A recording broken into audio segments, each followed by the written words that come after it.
Hi Gemini, welcome to your October 2018 general reading. Hope you're well. 3-card major arcana reading, and then one from the swords, one from the wands, one from the pentacles, and one from the cups, and then one from the Wild Kuan Yin Oracle by Alana Fairchild. Right, yeah, I hope things are going well for you wherever you are. And I'm just going to give these one more little shuffle.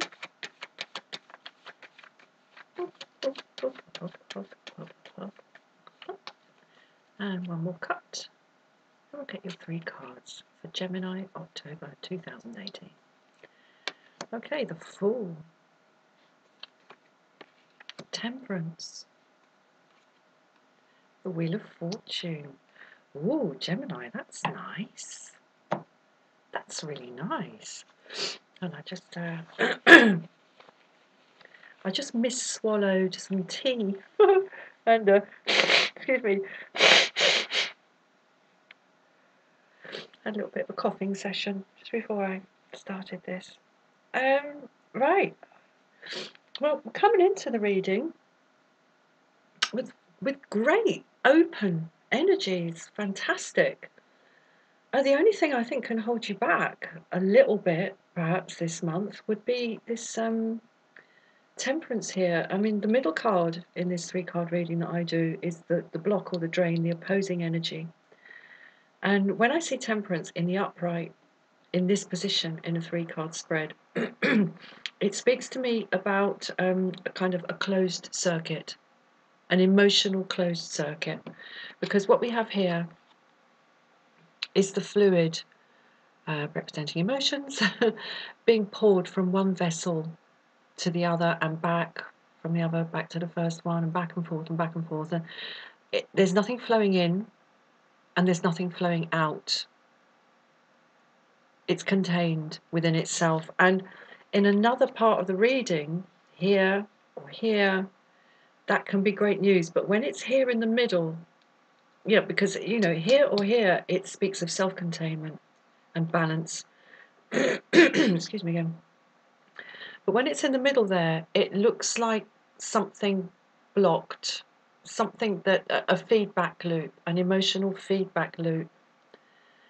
And I think that there could be a sense of a new beginning for you, but that keeps, there's something preventing it, and it's something in the nature of a feedback loop. Something keeps referring back on itself, folding back in on itself, and preventing this beautiful open road mindset of the Fool from actually going out and exploring. And there's clearly a wish to, and there's clearly a sense that this is available to you as energy. This card, the 3rd card in this 3-card spread, is what I call the Key to Power. And we have the Wheel of Fortune in the upright. And I am reading towards me, by the way, which I'm sure you've gathered by now. I think perhaps you're waiting for something. You're waiting for something internal, or something to kind of click into place, something to fall into place. I say internal because that's what I'm getting from the Temperance card, this emotional feedback loop. But it could be something external as well. Waiting for some factor to kind of, yeah, to fall into place before you engage with this energy. And the Key to Power here is telling me to tell you that this thing that you're waiting for might not come, or it might not come in the form that you are waiting for it to arrive in. And that the the energy that you can engage with this month, if you so wish, of course, is a much more open attitude towards your prospects in taking whatever is involved in this Fool energy here, taking this forward. You know, if you're thinking of starting something, there's definitely a feeling here of starting something tempered, temperance, tempered with this sense of hesitation. But if you're considering starting something, be it a job, a career, a project, a new piece of work, a move, perhaps a house move, a relationship, there's this feeling of being on the brink of starting something new. I mean, bottom line is, whenever we start something new, we never ever know where it's going to lead us. And we can't have all the bases covered. And if we wait for everything to be in place before we make our move, is it really a move? I mean, yeah, okay, it is, but life doesn't happen on the bits of paper. Life doesn't happen in sort of having all your ducks in a row. I mean, you know, it does, but the real magic, Gemini, the real magic happens when there's a little bit of a leap of faith. That's what I'm getting from this, a leap of faith. And I have the distinct feeling that this temperance card here, as the block or drain, is about a kind of very fundamental sense of fear, of a sort of what if. Yeah, but what if? Bottom line is, all those what ifs, you can go on saying what if until the day you pop your clogs and they'll stick it on your bloody headstone. So, right, I'm going to pull one from the swords. Oh dear. Oh dear, 9 of swords. Well, whatever has kind of burdened you and made you feel this sort of stuck feedback loop here, whatever it is, it is nearly it's nearly finished, and I feel like it seems to me like you can almost see it for what it is. And once you see a painful burden really truly for what it is, and that's what we get in the 10 of swords, it's done with. It's done with.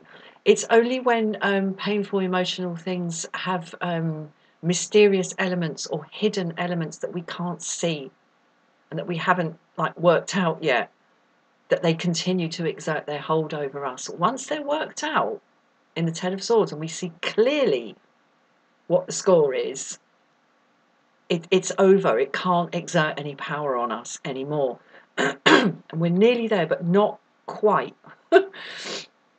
And to me, this links in with the temperance card here. But I would like to just draw your attention to the fact that there is light coming into the room. There's light on the bed behind the figure, and there's light at the back of the figure and on the shoulders. So, I mean, there's clearly some torment here. But all is not lost. This dark night of the soul is nearly over. It's nearly over. And I mean, if this is a need here to protect yourself from a repeat of whatever has created this anguish here in the 9 of swords, rest assured that no matter how badly some event or some person has hurt you and left you bruised and battered and feeling unsure about, you know, your next steps, no matter how painful that has been, that particular scenario, that particular event can never happen again. We never step in the same river twice. And that's not to say that we'll never be hurt again, but we'll never be hurt by the same person in quite the same way ever again. I do just want to, that's the light here falling on the bed. You know, we're safe from that ever happening again. Oh, King of Wands. How wonderful. Right, there's real strength here. And I mean, I see that, you know, this is the block or the drain, but I think this, to me, the King of Wands, really, really, I see now the facial expression here in the Angel of Temperance. This is the Tarot de Marseille, the ancient Italian tarot. And I mean, gosh, her face is so calm. So calm. And there's not a trace of like, oh my God, am I going to spill something? Am I going to spill something? There's no trace of it. She's absolutely got this. I think the reason in this reading that this card is here as the block or drain, or the factor that is the block or drain in this card, is not the energy of the angel. It's not the mood of the angel. It's not the mindset of the angel here. It's what's happening with this. It's just going back and forth and back and forth. There's no flow in and no flow out. But that composure that is on her face there and in her spirit there, I see reflected by the King of Wands here. You are actually in a very strong position, and within yourself and with whatever it is you're engaged upon this month. And I see that reflected also in the very lovely open expression of the Fool here. There's something utterly neutral in his face, well, neutral to positive in his face here. His eyes, there's no clouding there to my mind in this particular reading. It's open. There's no presupposition about what's down the road for him. So I think that's really where you're at. I think there's just this hesitation, and the key to power is to understand that the same thing can never happen twice, and also that in order for life to flourish, there needs to be some new unknown input. This strength of position I see here reflected in the King of Wands.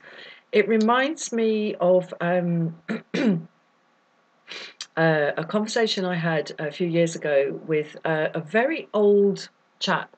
I was living in a very remote part of England, and we're really, really remote, on the edge of a small village.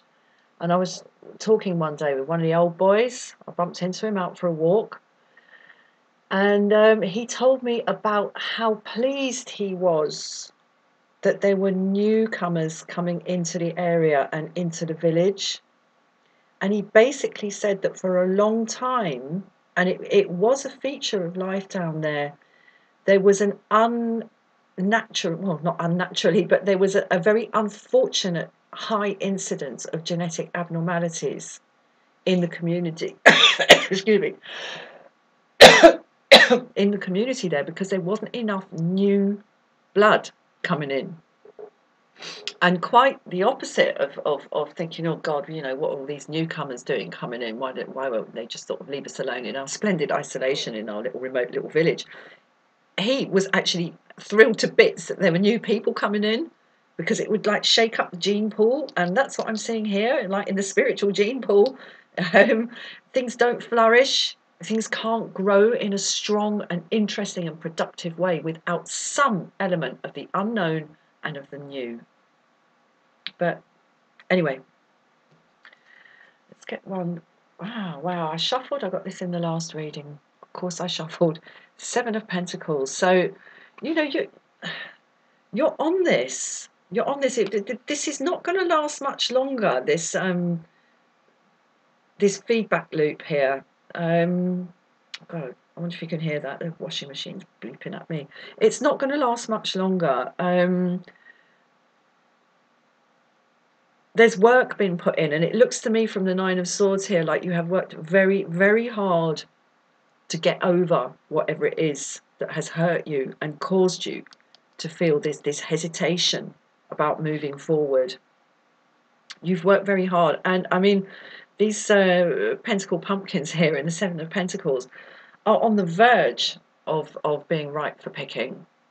They're getting to that point where just he's going to put his hand on it, and he's just going to give it one little turn, and bloop, it's going to come away from the stem. That means it's ripe and it's ready, and it's nearly there, Gemini, nearly there. And one from the Cups. Oh, how beautiful. How beautiful. Now, this is a unity of opposites. This is not two things the same coming together. It's the unity of opposites coming together and creating something new out of the bringing together of the two equal but opposite elements represented here by the male and the female. And to me, in this reading, Gemini, this is about the old and the new. I mean, there's clearly something that has taken some time to get to this point, and I see that in the Seven of Pentacles. Fruits like this don't grow overnight. It takes time. And, it takes time to work through a painful cycle to get to the Nine of Swords here. That takes time as well. And this dark night of the soul can be long. And yet we have lots of new energy here as well. We have the Fool and we have the Wheel of Fortune. This is all about what can happen, the unknown. It's the known and the unknown coming together in the Two of Cups. And as I said earlier, one thing you can know about what's gone before is that it will never happen again. Not in exactly the same way. So the sort of going over and over of something in the mind, this happened and it happened and it happened like that and it happened at that point and it happened in that place and these words were said and that action was done and all of that, it needs it for a while in order to work through it and heal. But that absolutely exact particular scenario is done with, it's finished, and it can be moved on from. So this is about the unity of the known and the unknown, the experienced and the as yet unexperienced, coming together in these two cups, and the caduceus of healing rising like a freaking double helix out of these two cups. And what's a double helix? New life. Super duper. Okay, let's get one from the Wild Kuan Yin Oracle. Okay, I see the one I want. I see it quickly.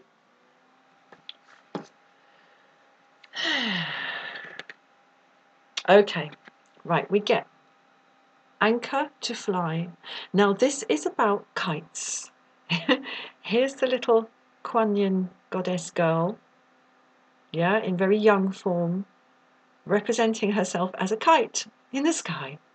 And here she is a little bit older, holding the cord of the kite so the kite can fly as a kite and not just flap around in the wind. So what I'm getting here, that there are two elements, there are two entities at work here. We also have the third element of the wind, through which the little Kuan Yin girl child is flying here as a beautiful kite. But she wouldn't be able to fly as a beautiful kite were she not held, were she not anchored. So this is again about the coming together, as we see in the Two of Cups here, of what is known and what is not yet known. And I wouldn't be able to say, really, I can't say which one is the child and which one is the girl. I would say that probably the known is the older figure here, the anchor, and that the unknown is the kite child. I guess I would probably have to come down on that side of it. And this is about applying the intelligent and benevolent, self-benevolent application of prior knowledge of what you already know, what you have digested in the Nine of Swords here. Very painful, but it's made you very, very strong. And you can use that knowledge of whatever it is you've been through as an anchor for the future of what you are going to do when you step out with this Fool energy into the who knows what's out there world of the Wheel of Fortune. You can use your prior knowledge as an anchor, as a tethering device to enable the kite of your future self to fly and flutter beautifully up in the air. Not to keep it down on the ground because you're too scared to let it fly, and neither to let go of it and watch it like just flap away into the unknown and get snagged on a freaking tree. All right, it's about the balance. It's about the intelligent and self-benevolent, self-caring application of past knowledge to enable a flight of beauty and freedom into the future, Gemini. Right, I'm going to leave it there. I do hope you enjoyed that. Please like, please share, please subscribe, and I will see you again for another reading soon. Thanks for watching. Bye-bye.